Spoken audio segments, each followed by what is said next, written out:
It's time again for another installment of The Basics, and today's show is due to a request from a viewer who wants me to touch on the mirror universe in the Star Trek CCG. So I'm going to give everybody an overview as well as some of the cards and how it works. Let's get started, shall we?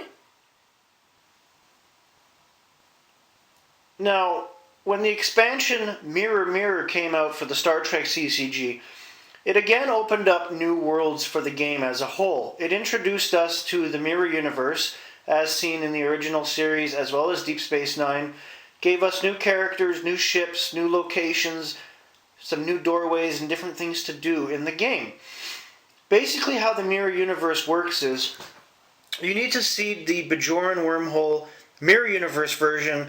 This opens up the Mirror Universe space line, which takes place, obviously, in the Mirror Universe. And you basically put down missions in your seed phase with the little M next to them. This gives you that space line, or in this case, this populates the alternate universe that is the Mirror Universe in the game. So you'd put your space line aside from the Mirror wormhole and you'd set it up as follows, and you'd use your Mirror Universe crew and ships to attempt those missions. We got some very good cards in the Mirror Mirror set. Now, I don't have all of them.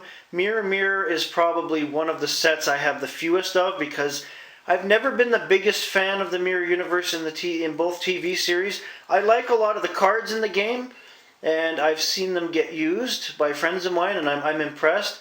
But it's not something that I normally go to. But that being said, you have cool cards like the ISS Constitution, which is your mainstay ship for the Federation.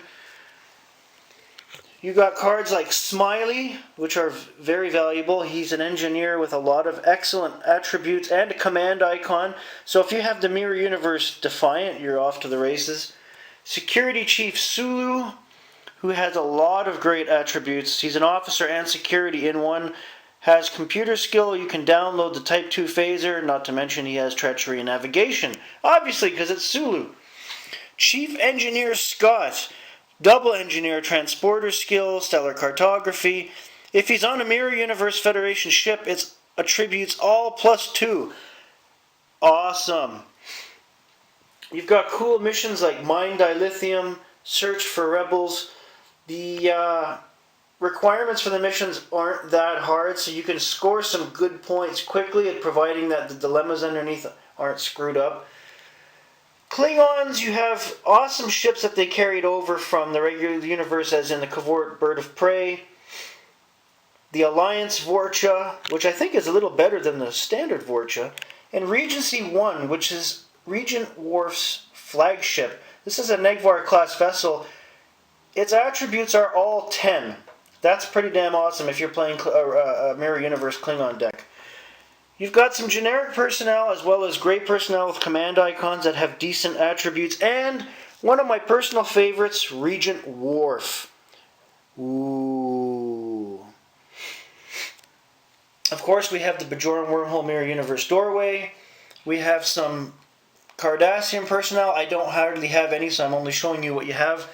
The Bajorans actually get some great help in the Mirror Universe. I have the Intendant, great personnel, and their Interceptors get a bit of an upgrade from the normal universe counterparts. So I think, even though I've always said that Bajoran is one of the weakest affiliations, you can make a rather decent Mirror Universe Bajoran deck based on the cards I've seen and the gameplay. You can. This is where I'd recommend you having a Bajoran deck.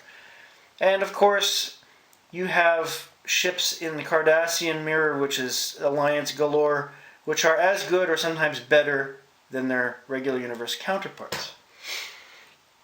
There are a lot of positives with Mirror Mirror. Just because I don't like it doesn't mean I haven't played it too much. I have played it on occasion to test it out. I haven't done much with it since then, but it is an interesting expansion.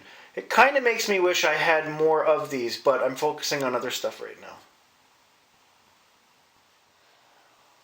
Now, that being said, the other awesome thing about Mirror Mirror that I forgot to mention was the fact that you also have the Guardian of Forever doorway, which is a very powerful card for the game, and I'd recommend having that in decks that are using time locations or anything of the sort. Also, the Mirror Universe and Mirror Mirror as a whole in the Star Trek CCG has one con that I have to list. You are creating a separate space line as a separate universe in the game, aside from what you already are going to do with your decks. So it's not so much like Trouble with Tribbles, where you're adding extra side deck or an extra thing, or the Battle Bridge side door from Blaze of Glory, but you're adding a whole new section of universe into the game that you have to worry about and take care of. You might choose to only have a Mirror Universe deck, or combine it with something else. It's hard to say, but it adds a lot of extra work to the game if you're going to combine it with the regular universe. So be aware of that. That's all for today. Have a great day, everybody.